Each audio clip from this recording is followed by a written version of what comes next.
Bismillahirrahmanirrahim. Assalamualaikum warahmatullahi wabarakatuh. Selamat datang teman-teman di channel ini. Bagi yang baru pertama kali mampir, jangan lupa klik tombol like dan subscribe dulu. Teman-teman, kali ini kita akan bahas tentang bagaimanakah strategi dakwah Islam di Indonesia. Ini adalah sebuah slide yang disiapkan oleh murid saya Naila Kanza kelas 11 IPS 2. Jadi teman-teman sekalian, strategi dakwah Islam di Indonesia memang unik ya, yang mungkin berbeda dengan kebanyakan negara-negara Islam yang ada di Timur Tengah. Jadi Islam di Indonesia masuk tanpa dengan pasukan perang, tanpa pedang, tanpa kekerasan fisik yang mungkin sempat terjadi di wilayah Timur Tengah ya. Jadi di Indonesia ini apa sih yang membuat Indonesia ini bisa menjadi negara mayoritas Islam? Strategi dakwah apakah yang digunakan oleh para pendakwah sehingga orang-orang di Indonesia mau dengan sukarela ya menerima Islam dan sehingga penduduknya mayoritas menjadi Muslim. Oke, apa sajakah itu? Mari kita lihat. Yang pertama, perdagangan. Jadi perdagangan ini ya mengutip dari buku Arkeologi Islam Nusantara karya Chandra Sasmita. Pembawa agama Islam pada masa-masa permulaan adalah golongan pedagang. Ini terjadi sekitar abad ke-7 sampai 16 Masehi. Saat itu Kepulauan Nusantara merupakan kawasan perdagangan internasional yang ramai dikunjungi pedagang dari berbagai bangsa termasuk Arab, Persia, dan Gujarat. Hubungan perdagangan ini dimanfaatkan oleh para pedagang Muslim sebagai media dakwah.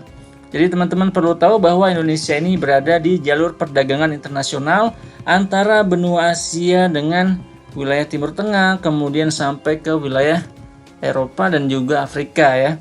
Dan karena itu Indonesia ini menjadi tempat berkunjung ya dan berdagang orang-orang dari berbagai penjuru dunia termasuk dari Cina, Arab, Persia, Gujarat yang banyak dari mereka itu sudah beragama Islam kemudian masuk ke Indonesia dan mereka menyebarkan ajaran Islam. Bersamaan dengan itu mereka juga melakukan kegiatan perdagangan.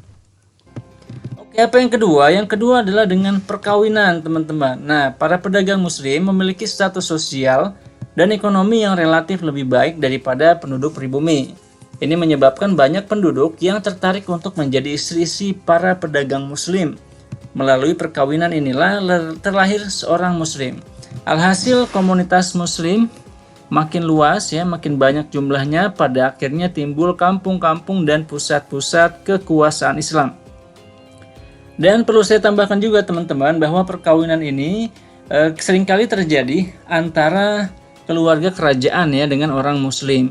Jadi antara lain ada seperti Raja Majapahit ya, Prabu Brawijaya menikah dengan istri orang keturunan Cina ya, Muslim, yang kemudian melahirkan Raden Patah yang merupakan seorang Muslim. Kemudian ada juga keturunan Raja Pajajaran yang kemudian menikah dengan salah satu ya dikabarkan juga seorang raja ya di Mesir, kemudian melahirkan Sunan Gunung Jati yang kemudian nantinya menjadi salah seorang raja dari kerajaan Cirebon ya.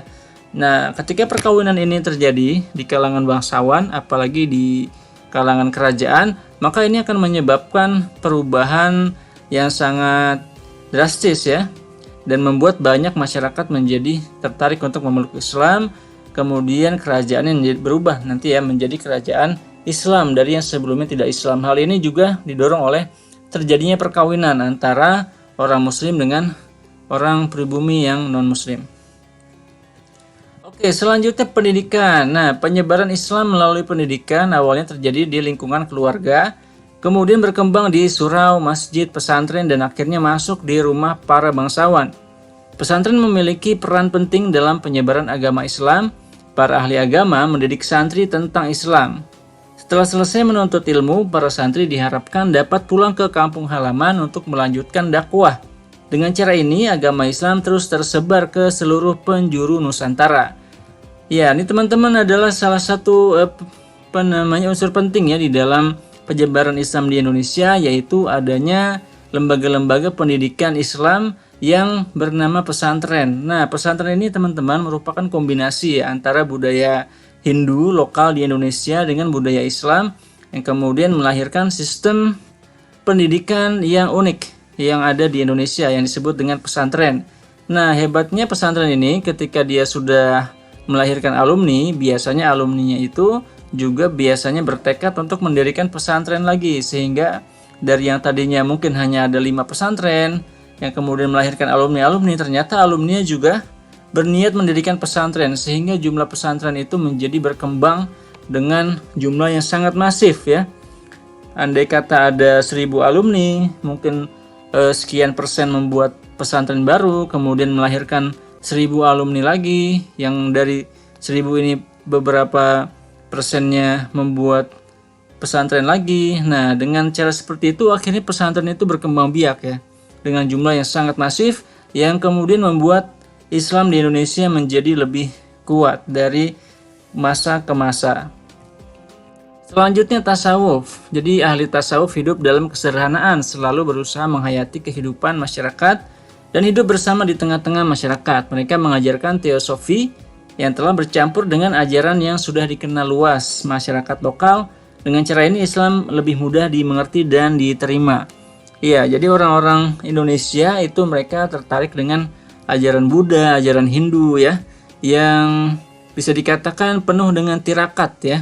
Jadi tidak berpuasa, kemudian tidak makan ini, tidak makan itu, kemudian berzikir, beribadah ya.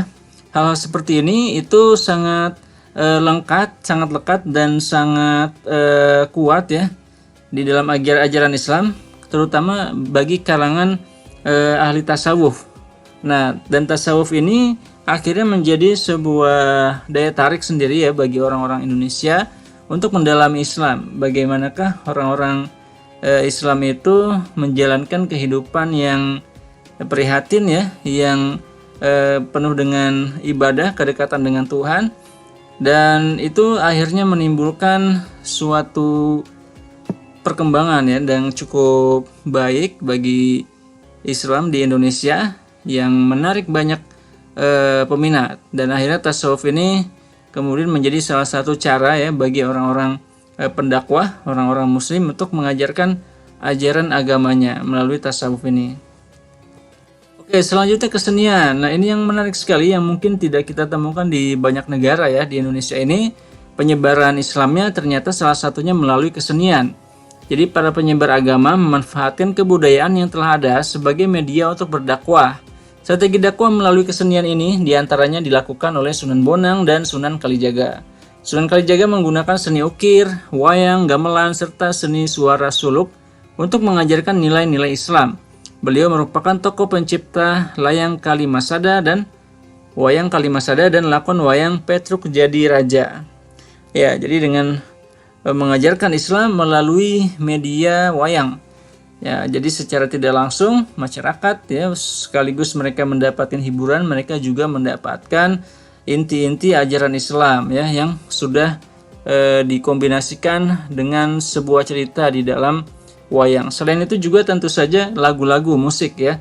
Jadi ada Tombo Ati, lagunya Sunan Bonang, kemudian Ilir-ilir, lagunya Sunan Kalijaga, Gundul-gundul Pacul dan lain sebagainya.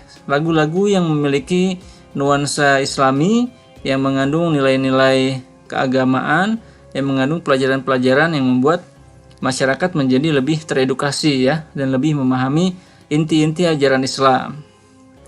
Nah, selanjutnya politik. Ya, jadi strategi dakwah melalui jalur politik memiliki efek besar. Jika suatu pemerintahan dipimpin oleh seorang raja yang telah menganut Islam, maka banyak rakyatnya yang secara sukarela memeluk ajaran Islam. Dengan yang sama ya, agama yang sama dengan pemimpinnya. Jika dakwah telah berhasil masuk dalam ranah politik, maka kebijakan-kebijakan kenegaraan dapat disinergikan dengan tujuan dakwah. Selain itu, strategi politik juga ditempuh melalui penaklukan kerajaan non-Islam oleh kerajaan Islam. Ya, jadi memang ada beberapa kondisi di mana kerajaan Islam itu mengambil alih kerajaan non-Islam. Seperti mungkin yang bisa kita lihat di Jawa Timur ya, dan juga sebagian Jawa Tengah ya, dimana kalau di Jawa Timur itu kerajaan Demak ya itu nanti mengambil alih kekuasaan yang ada di wilayah Majapahit. Kemudian di Jawa Barat kerajaan Pajajaran ya diambil alih oleh kerajaan Cirebon, kerajaan Banten ya. Nah, dari situ kita bisa melihat, jadi ternyata kerajaan Islam ya, yang sudah memiliki kedaulatan secara politik itu mereka juga menggunakan kedaulatan mereka untuk mengambil alih kerajaan yang non-muslim. Dan kita juga bisa melihat ya bahwa ketika seorang raja sudah mendapatkan hidayah, maka dia akan menggunakan kekuasaannya untuk merubah kerajaannya dari yang tadinya kerajaan tidak Islam menjadi kerajaan Islam ya. Jadi kita bisa melihat seperti di Kutai ya, Kutai yang tadinya kerajaan Hindu, kemudian setelah rajanya menjadi Islam, maka kerajaan Kutai menjadi Islam. Begitu juga kerajaan Mataram ya, yang tadinya kerajaan non-Islam, setelah rajanya Islam menjadi kerajaan Islam. Begitu juga kerajaan Ternate ya dan lain sebagainya. Nah, ini mungkin keberuntungan dari rakyat Indonesia ya, bahwa raja-rajanya itu mendapatkan hidayah, mereka hatinya cocok dengan Islam, kemudian terbuka untuk menerima Islam, sehingga dengan begitu rakyatnya ya, tanpa dipaksa pun mereka akhirnya terinspirasi dan juga tertarik untuk memeluk agama Islam. Oke teman-teman, itu dia. Terima kasih atas perhatiannya. Sampai ketemu lagi di video-video selanjutnya. Jangan lupa klik tombol like dan subscribe bagi yang belum, dan juga tuliskan komentar Anda di kolom komentar. Terima kasih. Wassalamualaikum warahmatullahi wabarakatuh.